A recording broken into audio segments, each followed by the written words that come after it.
So today we're sitting down with the legendary Ebonnie, CEO of Honey Jam. Yes. Right? How did you get started with that? Like, where did that idea come from? Well, it kind of happened by accident. I was running a mentor program called Each One Teach One for at-risk Black youth, and I was hanging out with teenagers that were all listening to gangster rap, and there was a lot of misogyny in there. I reached out to the biggest hip-hop DJ at the time, DJ X from the Power Move show on CKLN. This was 30 years ago in 1995, and I let him know these were some of the unintended consequences, because back then you didn't need to have clean versions, and college radio was the wild, wild west. So they're listening to this. They don't know what the words mean, but they're mimicking it back. So he said, why don't you come on my show and talk about it? And I said, okay. So I'll give you this whole 3-hour show. You produce it. It's like, okay, I'm a legal assistant. I do this mentor program thing. I don't really know anything about that, but I'll figure it out. And we did the show. Listening to the show was one of the editors of Mic Check magazine, now known as the famous Dr. J. the Soca Prince. That's insane. And he contacted me and said, hey, we'd love you to edit an all-female issue of our magazine and talk about this. It's not what I do, but okay. So you were just kind of just thrown into the fire. Yes. And, I'm a disciple of Malcolm X, and he talks about being part of the solution, and you don't just point the fingers, you look in the mirror and ask, what are you doing, right? And I take that to heart, and I live it. So yeah, we did the issue. We had a rap party. It was called Honey Jam. That's how Honey Jam started. That's all it was supposed to be. And then at the end, people said, oh, when's the next one? It's like, not what I do, but okay. So let's try it for a year, and here we are 30 years later, and that's the origin story. That's crazy. That's amazing. I love that.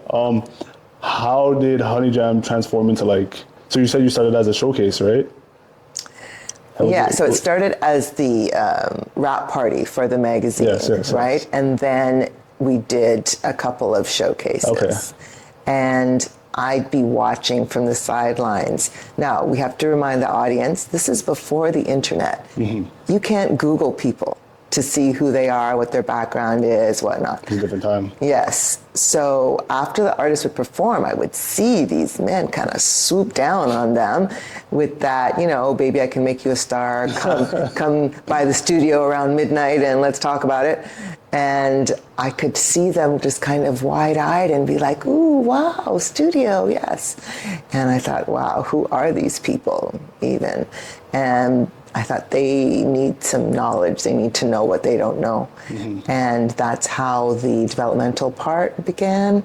So we were doing that at the Harris Institute. All the panelists were women. We wanted to remove any, possibility of harassment and know that anyone who was around the artists was there for good intentions and wanted them to win. That's amazing. I definitely had social awareness early because of my parents. Yes. So they were both community people. My father was a diplomat, but he spent a lot of time in his early days in Montreal in the 60s as a community organizer and helping students when they would come to Canada. And my mother did a lot of volunteering and helping in different organizations.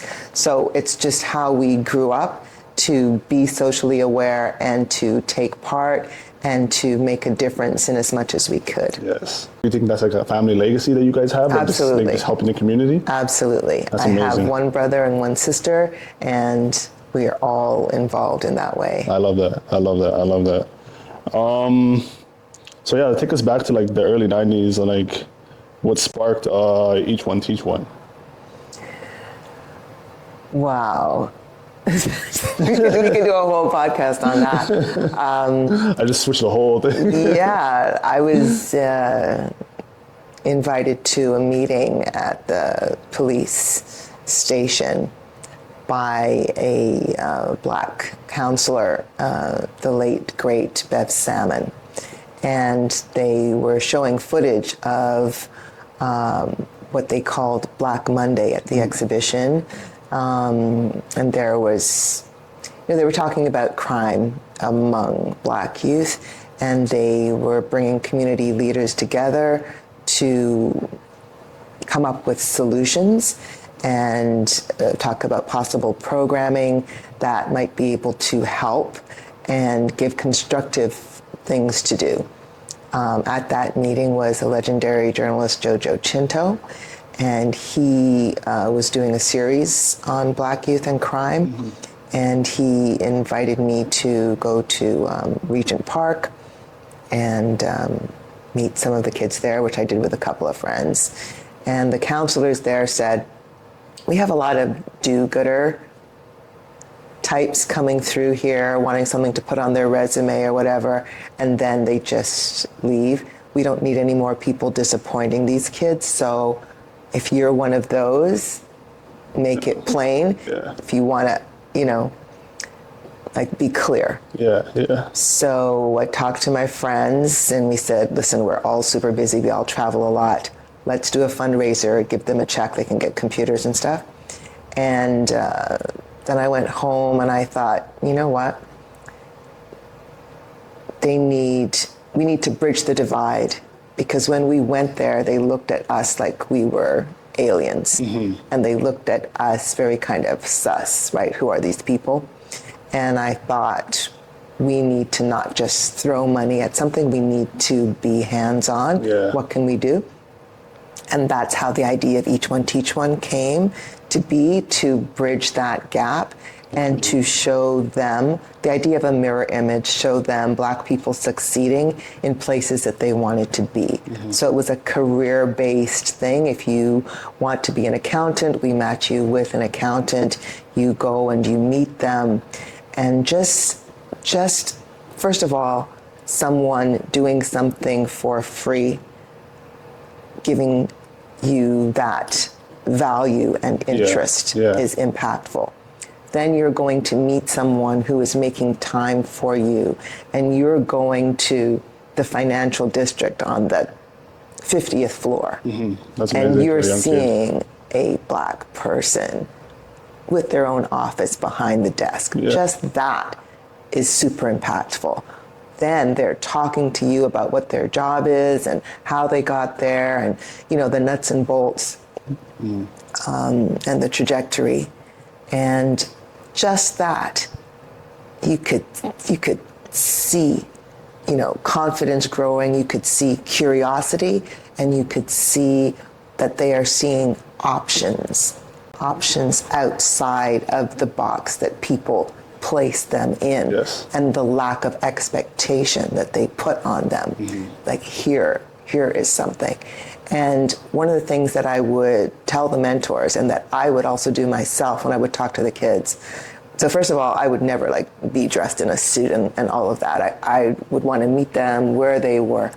And I would never want any of the mentors to be like, oh, look where I got to, and make anyone feel like, oh, something's wrong with me, that I'm not on that path. Yeah. And I wanted them to share some of the struggles of their youth, so that they know that what they're experiencing is not unique to them, and that there is getting through the tunnel. You can triumph over that. Mm. And so be hopeful, and you can also have assistance, guidance, and support. I feel like these mentorship programs are they're lacking right now. I feel like that's something our community needs, and that's what we're trying to build as well. I think everyone, you don't even have to be in a program to be a mentor. So there are mentors that I have that I've never even met. Mm-hmm. Just people who I admire. I might read a book, I might watch a documentary, I might watch how they live their lives and be inspired by that and learn from that. So there's that part of it. And then each individual, you don't need to be a part of a program to be a mentor to your nephew, to the neighbor across the street who's a single mom who might need some help with her son. Maybe you take him to a baseball game. Maybe there's not a father in the house. Nobody has to wait to be actionable for these things and be impactful in their community. Yeah, you're right, 100%. Do you feel like there's a lack of guidance in our community? like just in like the hip hop community in general, like do you feel like there's a lack of guidance? Because like you spoke about being in a box, right? And I feel like growing up as a young man with like no father, there's either like every idol that I've had growing up was either a rapper or a basketball player. Right. And there's no people that I'm not going to the 54th floor of TD Bank and seeing a man that looks like me in a suit or like behind the desk, right? So do you feel like those type of men are just like, those type of men would be, would impact the youth more and like set them on a better path? I think you're asking about guidance. I think Yes. there's a lack of guidance and leadership in general.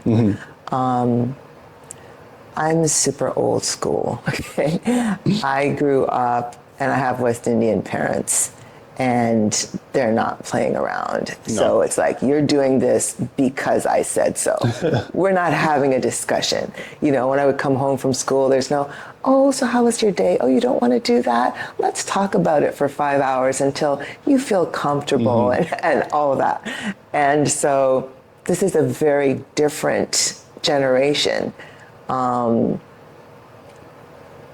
I don't want to generalize and put everyone in that box, but I'm working with that generation all of the time. And each year, I find it to be a little more challenging, but I have a lot of empathy in the age that they've grown up in, where they're exposed to so much negativity, so much judgment, so much violence. I mean, we've got Instagram wars where it's just, you're just bombarded. It's a daily assault. What does that do to your mental health, to your mental and emotional strength, right? And you kind of need all of that.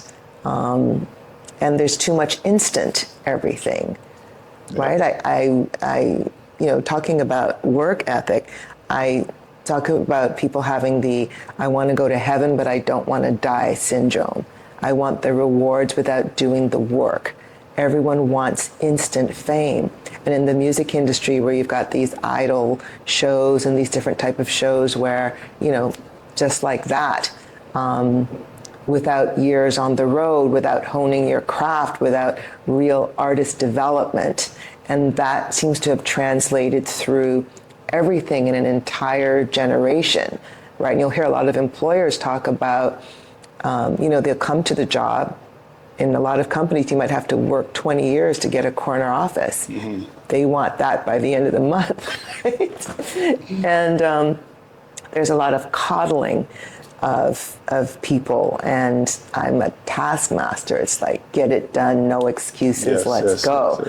So there's so many factors at play. There's no quick fix. There's no one easy answer. There's no one reason. There's a lot of different things that go into it. And, but it is definitely possible. We have to be hopeful or the world is in trouble. But I think everyone needs to step up and do more, and parents need to be more involved and don't have social media raising your children. You know, I don't know, things have become very lax, very soft. Not enough, I believe, is required of people in general. Like, who is holding anyone accountable? That's another You thing, know, where is their respect? You know, if you watch a show like The Kardashians, where they are regularly using the F word to their parents. What is that? I would not be alive to even start mouthing the word, you know, and that's kind of raised a whole generation where they think it's okay, and where parents think they need to be their kid's friend and even be out in the club with them and stuff, you know. It's a different time. Okay, yeah, no, for sure. So on that note, how do you feel like pop culture really like shaped society? Because I feel like Kardashians, a lot of young girls look up to Kardashians, a lot of young boys look up to, let's say, like a Drake or like somebody on that, like a higher level, right? So with like my generation, the generation like below me, they're very influenced by those social figures, right? So like everybody wants to be a Kardashian, everybody wants to be a Drake, right? So how do you feel like that has influenced society, and like you've seen the shift from the 90s to this now? Yeah. There's no more control, right? And so the advent of social media, all bets are off. So if I was growing up, my parents would have control. This is when you can watch television. These are the books that you are allowed to read. These are the shows you're able to go to. Now, everyone has a device where they can access any and everything 24/7. Yep. And even if your parents don't give you a device, all your friends have it. You can look at porn. You can look at violence. You can do this at any age in your development. It's impossible to be monitored 24/7 and to be guided. And there are kids that, have double lives. They'll play, the role at home, and then they're a completely different person. They'll have a different social media page and a different persona.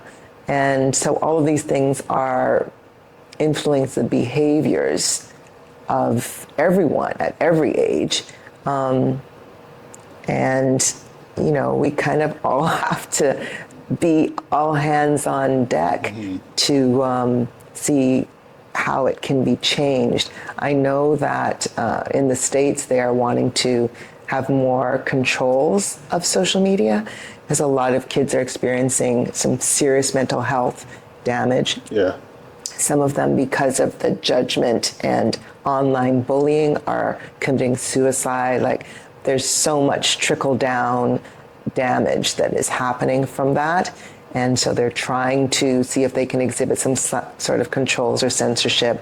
I don't know where it's going to land at the end. Yeah. I just know that it's a problem. Yeah, no, it's a big problem. And we all have to do what we can.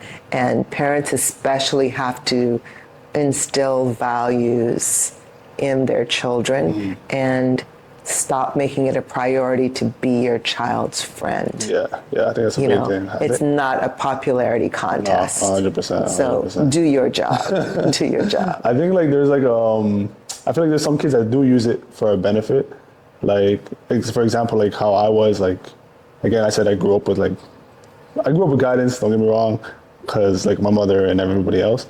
Yeah. But with like finding a career path or like something I wanted to do, I found this on my own. So I feel like some kids do use social media to their advantage in that sense, but there's also the kids that live a double life, or like are doing crazy things on the internet, right? But yeah. So, and they see some of their idols doing stuff with no consequence. Yep. So they're like, ooh, I can do it too.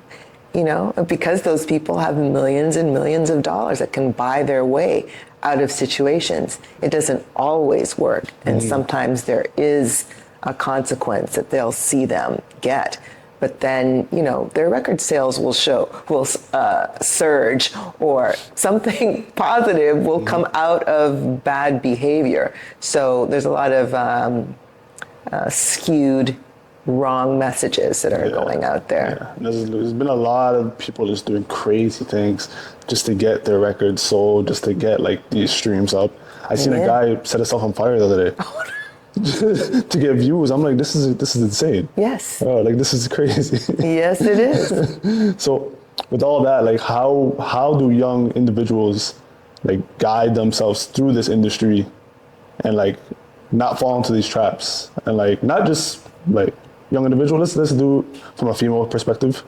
So how would young females guide themselves like through this industry, staying away from those predators, not getting caught up in social media likes and streams and all that? I think a lot has to do with how you're raised, who you surround yourself with.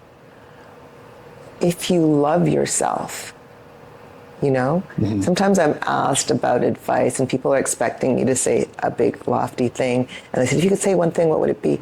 And I would say, love yourself. And they would look at me with a very quizzical look.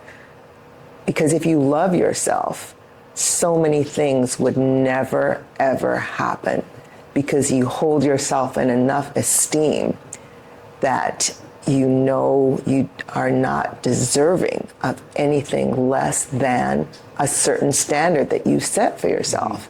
And you have a boldness and a confidence that allows you to say no. No means no. To know that you then will also have a lot of other opportunities.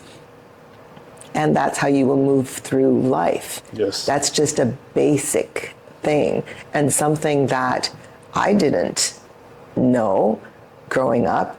And it took me a while to get to that place.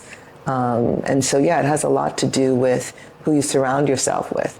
What is your inner belief system? What are your morals? Do you hold honor and integrity with value? You know, there used to be a time where there was that catchphrase, word is bond. You might be too young to be familiar with that. I feel like I'm like in between both Are you? generations. Okay. What happened to that? What happened to your word is your bond? I don't know. Yeah, I think it's just, again, social media is like so many things. Yeah. And people can just pick up on so many things, right? And like, they're not really honing a sense of self, right? Because they're so caught up in trying to be like somebody else. Exactly. Because they don't value themselves. Or it's a completely strategic marketing ploy. This person is doing this behavior. They have a tattoo on their cheek and they're getting all of these likes. I'm going to do that too. And then maybe I'll also add a little star or something and see how that works. Yeah. Sometimes it's very calculated and it's not who the person is at all.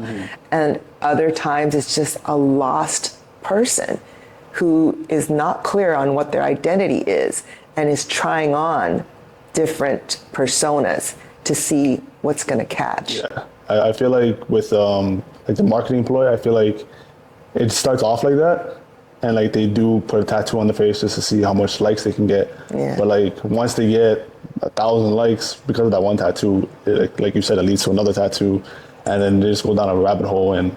Like, just like the person that's and lost. And then if it is prime, successful, they're stuck. And they're all just lost at the end of the day. And like, yeah, I think it's self-awareness and like knowing yourself really lacks in like today's community.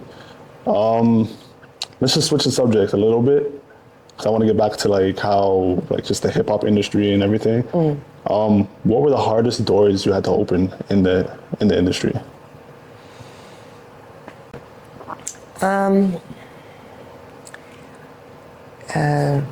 Being respected.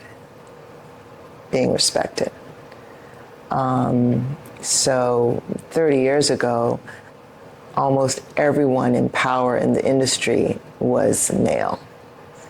And so those are the people that I had to go to for guidance, for advice, to share knowledge. And so you get people saying, you know, come by the studio at midnight or, you know, and I was very clear that that wasn't going to happen. And so whenever there would be a meeting, it would be a morning or a lunch or something that would have an end. You're not going to know where I live. Like, I was very, very intentional always because I wasn't going to create that situation.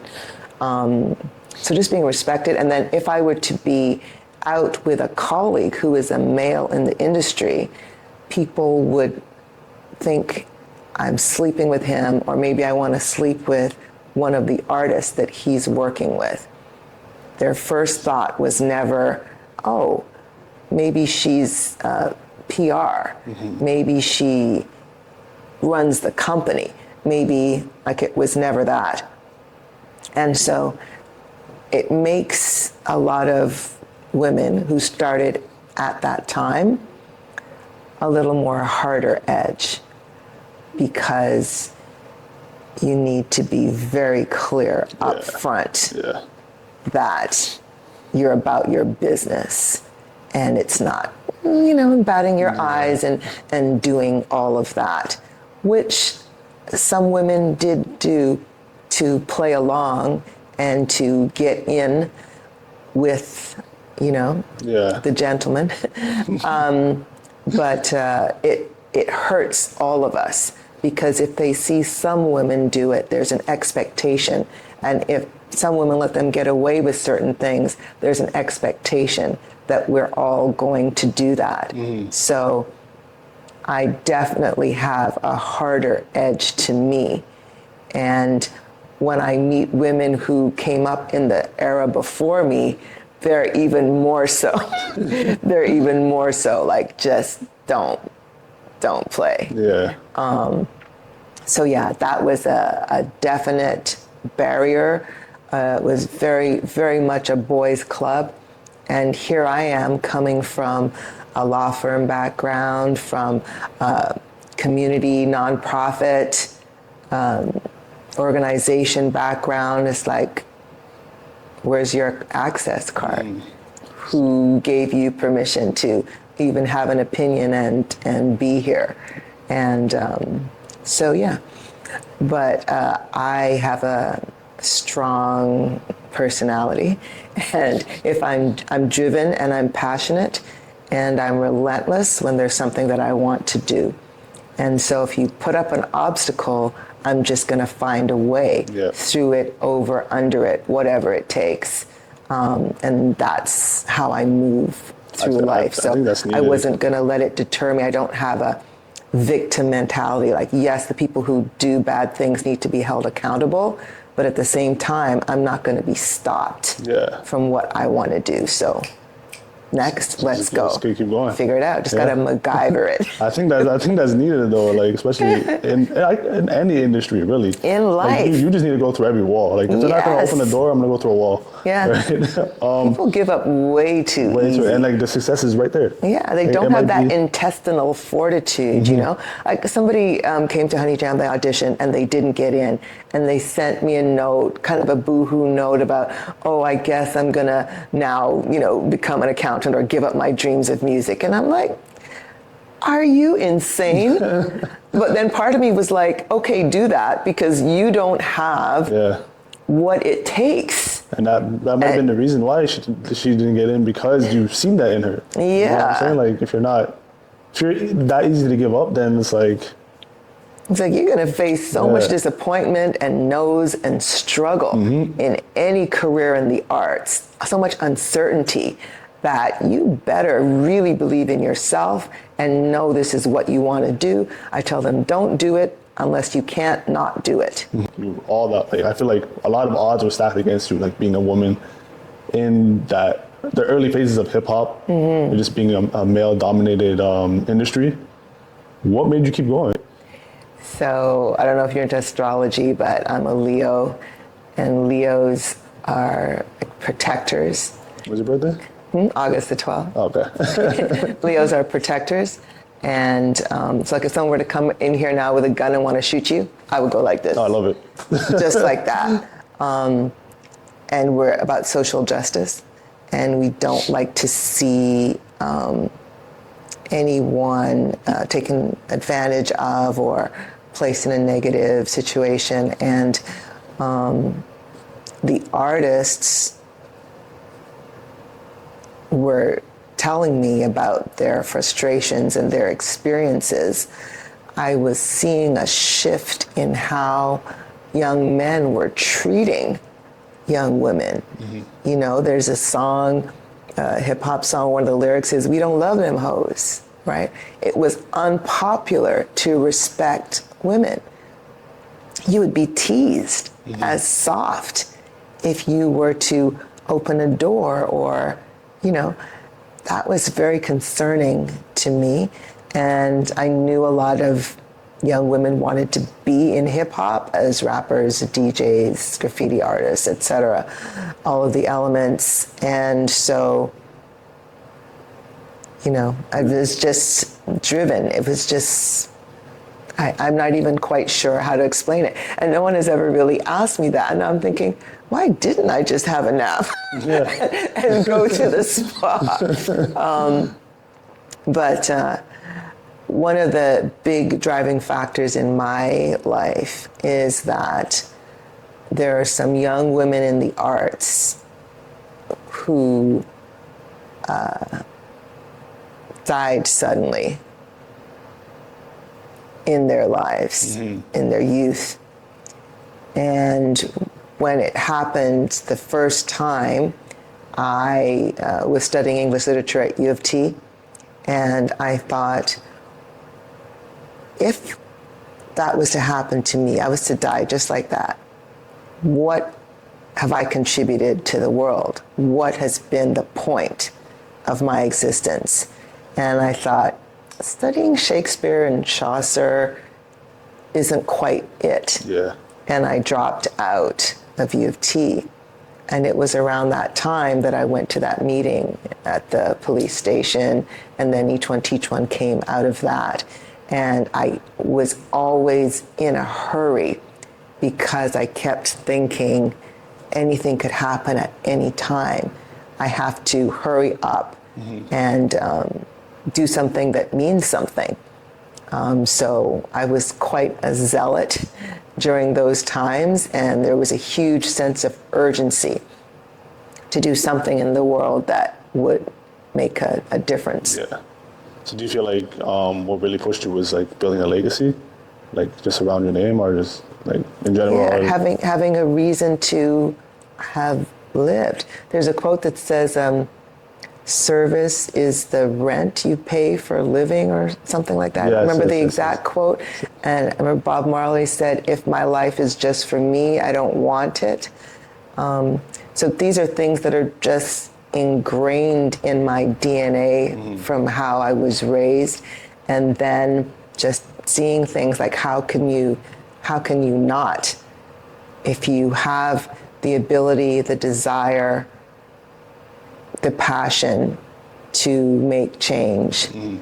I'm big on walking the talk, right? So once I say it and I make a promise and I give my word is bond, and it's going to happen, and nothing is going to stop me from happening. It's not a, oh, wouldn't this be fun to do for a minute, or wouldn't this be good to put on my resume? Like, this is decades, decades, an entire it's bigger life. Than a resume, it's bigger than just accolades, right? And I don't see it as, like, looking back, there's things that I don't have children, there's things that I don't have, but I don't know that I would change things. And I do feel now that I have made an impact. So I feel satisfied about that. And that has given value and purpose to my life. And I get to be a mom to the artists. Exactly. And to like this community, like a lot of people look up to you. And like, I was teasing this to a certain like couple of people, and they're like, that's big. That's really big. That I got a chance to interview you. So like, thank you for everything you've done for the community.